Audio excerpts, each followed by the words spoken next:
వెంకటాచలం మండలంలోని ఒలగమూడి శివారు ప్రాంతంలో కొందరు వ్యక్తులు కోడి పందాలు నిర్వహించడం జరిగింది. దానిని పోలీసులు రైడ్ చేసి వాళ్ళని తమ కస్టడీలోకి తీసుకొని కోర్టుకి హాజరుపరచడం కూడా జరిగింది. కానీ అలికేపల్లి గ్రామంలో కరెంటు లేని ఒక బాబిగాడు మాటలు విని మాజీ మంత్రి కాకాని గోవర్ధన్ రెడ్డి పిచ్చి కుక్క వాగినట్టు పిచ్చి కోతలు సోషల్ మీడియాలో పెట్టడం జరిగింది.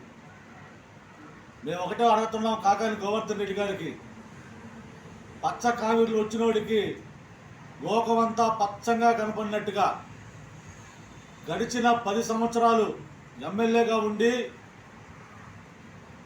2 సంవత్సరాలు మంత్రిగా ఎరగబెట్టి తమరు చేసిందంతా అవినీతి. ఈ వెంకటాచలం మండలంలో కసుమూరులో వ్యభిచారం చేయించటం, కృష్ణాపట్నం పోర్టులో వ్యభిచారం చేయించటం,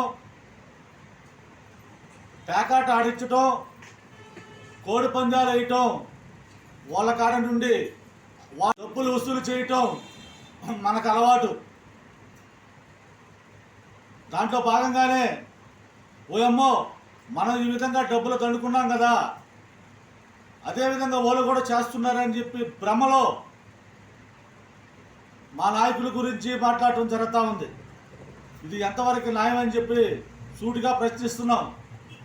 ఇంకనైనా బుద్ధి తెచ్చుకొని బుద్ధి మాలిన మాటలు మాట్లాడకుండా ఉంటే మంచిది. కాకాని నీకు వాడు కరెంటు లేని మాట్లాడితే నువ్వు కూడా ఆ స్థాయికి దిగజారిపోతావు. ఏం చేయాలన్నా, వ్యభిచారం చేయించాలన్నా, పేకాట ఆడించాలన్నా, ఏదో డైమండ్ అప్ప ఆడించాలన్నా, ఏమి చేయాలన్నా కూడా ఇది మీకు, మీ పార్టీ నాయకులకి, మీ పార్టీ కార్యకర్తలకి తగునే తప్ప ఇది తెలుగుదేశం పార్టీ నాయకులు ఎవరు చేయరని చెప్పి ఈ సందర్భంగా అడుగుతా ఉన్నాం. నేను ఒకటే అడుగుతున్నా, అలికేపల్లి గ్రామంలో గడిచిన 4 సంవత్సరాల్లో ఈ పార్టీ నాయకుడు కరెంటు లేనటువంటి ఒక బాబిగాడు డైమండ్ అప్ప ఆడించలేదా? వాళ్ళ గుండెల మీద చేసుకొని చెప్పాలండి, వాడు ఆడించలేదా? మేము ఒకటే అడుగుతున్నాం సూటిగా. ఇంతెందుకండి, మేము ఒకటే అడుగుతున్నాం. పేకాటలో, ఈ డైమండ్ అప్పాల్లో, ఈ కోడి పందాల్లో, ఈ వ్యభిచారం చేయించే దాంట్లో మాకు, మా పార్టీకి, మా నాయకులకి సంబంధం లేదని చెప్పి మేము చెప్తా ఉన్నా, తీసుకుతా ఉన్నా. మీకు దమ్ము ధైర్యం ఉంటే నేను విసిరిన ఛాలెంజ్ని సేకరించి రేపు ఆదివారం 11వ తేదీ ఒలగమూడి వెంకటేశ్వర స్వామి దేవస్థాన సన్నిధిలో ప్రమాణకం చేసేదానికి మీరు సిద్ధంగా ఉన్నారా?